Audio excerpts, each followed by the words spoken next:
Time to get back to a bit of model steam engine restoration. And this one certainly needs some work, as you can see. This is an American Weeden model number 123 model steam engine.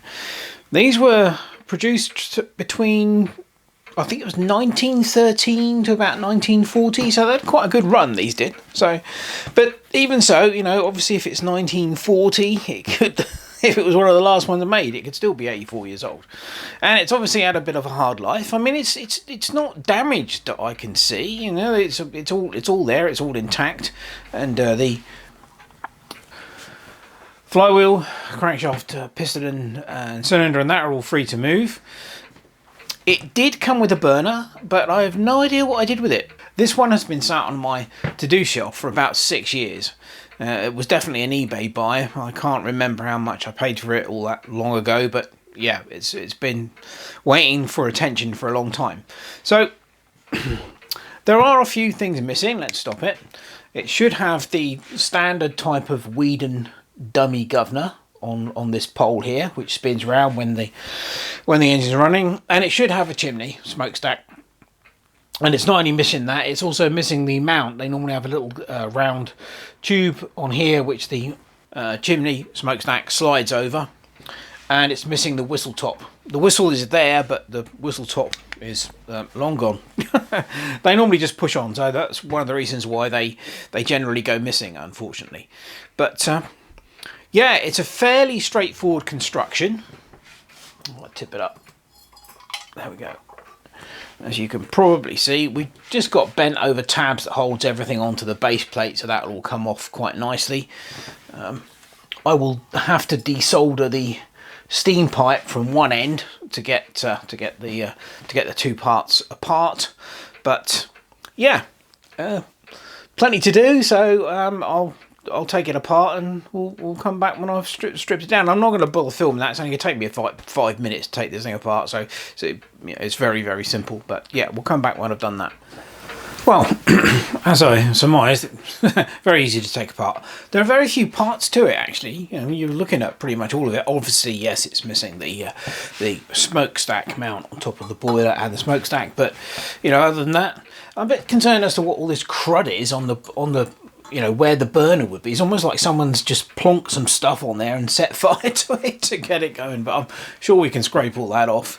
So yes, what am I going to do first? Well, I think I'm going to put oven mate on, certainly on here and here, and you know, on the firebox at the very least, and we'll let the oven mate do its job, and hopefully that will get a lot of the carbon deposit that's on there off. And then once I've done that, we'll come back, and then it'll be the standard, you know, wire wheel work after that.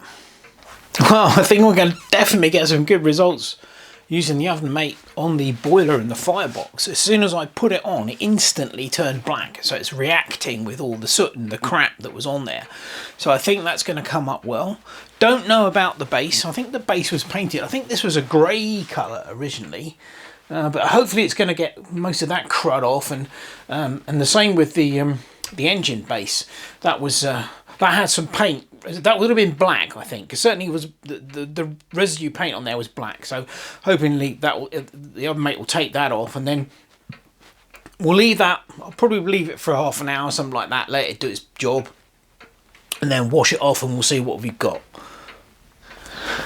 Now, you guys have heard me bang on about the merits of using oven cleaner for paint stripping and general cleaning up, particularly with soot and carbon deposits. Well, you've only got to look at this, and the results speak for themselves, particularly the boiler. Let me close in on that. Now, all I've done is put the oven mate on with a soft nylon brush, left it for about 3/4 of an hour to an hour, and washed it off in hot water. And before we started, you couldn't even see the brass on the boiler. It was so black, and yet that's just the oven mate has taken all of that carbon and soot and muck that was on there off, and you can now see the brass.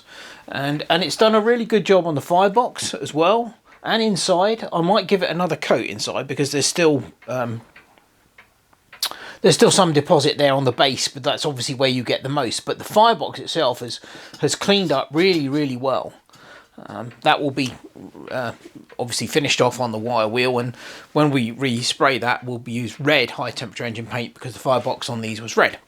But yeah, it's done a brilliant job, and it has done with the base as well. I don't know what this cruddy burned on stuff is. I mean, it's taken some of it off, but there's still quite a deposit on there, so I'm gonna have to get on there with probably a softish scraper, a wooden scraper or something, see if we can get that off before I attack it with the wire wheel. But no, it's done a good job. There was paint on here. It's taken nearly all of it off.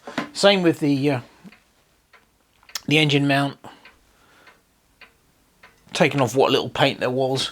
So I mean, the oven mate doesn't generally touch the rust, obviously. This is not what it's designed to do, but it does a fantastic cleaning job. So we'll get on with the next stage now. The cleaning is done and it's all come up very nice.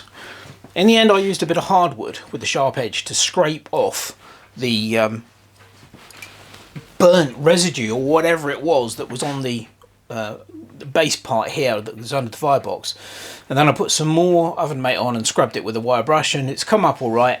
Then I basically, to finish this off, I've still got to go into the corners with a small wire brush, but yeah, that was cleaned up. The rest of that was cleaned up on the wire wheel, brass one, as was the base. That's come up nicely, and all these little bits here. I didn't use the wire wheel on the boiler. I just used wire wool and then some metal polish, but I did use it on the firebox, and that's all come up quite nicely. It's cleaned up inside there as well, which is great. So I've just got to finish off the base and that's ready for etch prime. This is ready for etch prime. That's going to have high temperature red engine paint on it, so I've got to mask the boiler off. But yeah, we're getting there. It's looking good. Progress with the Weeden 123. As you can see, the firebox has been painted both inside and out. Did the inside black high temperature paint, outside red, and cleaned the boiler up. It's looking quite nice. Also spent some time on the lathe and knocked up a whistle top for it. Turn it around. There we go. So hopefully that will actually work when we get to steam it. The base has been given a coat of etch prime, and so has the engine mount. And I've still got to paint this black. I may leave the base just with the etch prime on it. I might give it another coat, because this is the closest thing I've got to the colour I think the base probably was originally. So I'll maybe just give it another coat, you know, call it quits on that. So yes, yeah, this still needs to be, I say, this needs to be painted black, but at the moment it's raining today, so I can't actually get out and do that. So what's next? Well, we've still got some bits to make. Now, this is a Weeden 420. I don't know if this is one of the other Weedens in my collection, and I've picked this as a good comparison because it has a very similar size boiler, and I used the chimney, the whistle cap on there to copy to make one for this. So what is obviously missing from the 123 is the smokestack, which just pulls off like that, and of course this. Now this piece, this little cap that sits on top, is actually riveted on, which is why we have this hole in the top of the boiler. So I've got to make that and affix it to there somehow, and obviously I've got to make a new chimney smokestack. Now let's tip the camera down a bit.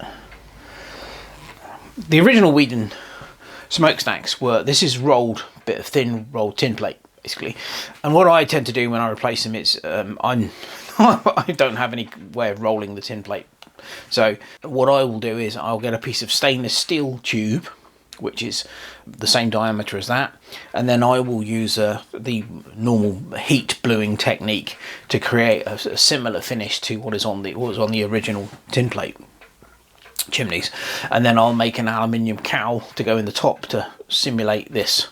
So that's still to be done. I don't have any, currently don't have any stainless tube the right diameter, so I'm gonna I've ordered a piece from eBay. Hopefully that shall turn up in short order, and we can get on with the rest of it. But yes, that's where we are at the moment.